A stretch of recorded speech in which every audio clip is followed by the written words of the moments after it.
வாங்க ஃப்ரெண்ட், ஜிஆர்டிக்கு உங்களை அன்புடன் வரவேற்கின்றோம். காலையிலே சொல்லியிருந்தோம் இந்த மாதிரி தங்கத்தோட விலையானது இன்று ஒரு கடுமையான சரிவை சந்திக்கின்ட்டு அது தகுந்த மாதிரி தங்கத்தோட விலை கடுமையான சரிவில் காணப்படவில்லை. வெள்ளியோட விலையானது ஒரு அதிரடி ஏற்றத்தில் காணப்படுது. இந்த ஏற்றத்திற்கான காரணம் என்ன, மேலும் சரிய வாய்ப்புகள் பற்றி தெரிஞ்சுக்க நம்ம சேனலை சப்ஸ்கிரைப் பண்ணுங்கள். வீடியோவுக்கு ஒரே ஒரு லைக் போடுங்க. 24 தங்கம் 1 கிராம் 15,437 காணப்பட்டது. 55 ரூபாய் விலை செய்ய 15,382. 8 கிராம் 1,23,496 காணப்பட்டது. 440 ரூபாய் விலை செய்ய 1,23,056. 10 கிராம் 1,54,370 காணப்பட்டது.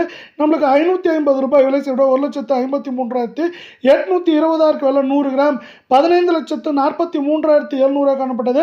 5,500 ரூபாய் அப்படிங்கிற கடுமையான சரிவோட 15,38,200 ரூபாயா காணப்படுது.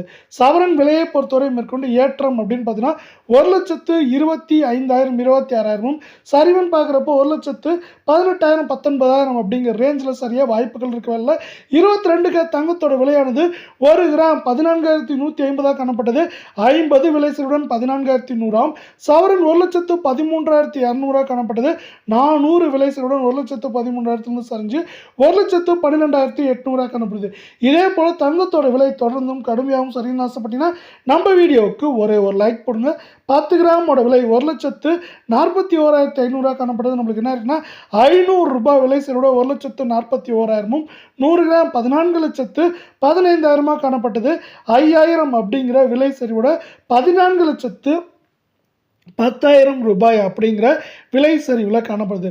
இதுவும் மேற்கொண்டு சரியறதுக்கான வாய்ப்புகள் அப்படின்னு பார்த்தீங்கன்னா சவரன் விலையை பொறுத்தவரை 1,14,000 குறைந்தபட்சமாக 1,06,000 7,500 அப்படிங்கிற ரேஞ்சில் இருக்க வாய்ப்புகள் அதிகமாக இருக்க. அதே வேளை தங்கம் மற்றும் வெள்ளியோட விலையில் இதே போல் சரிவு ஏற்படணும்னு ஆசைப்பட்டீங்கன்னா நம்ம வீடியோவுக்கு ஒரே ஒரு லைக் போடுங்க.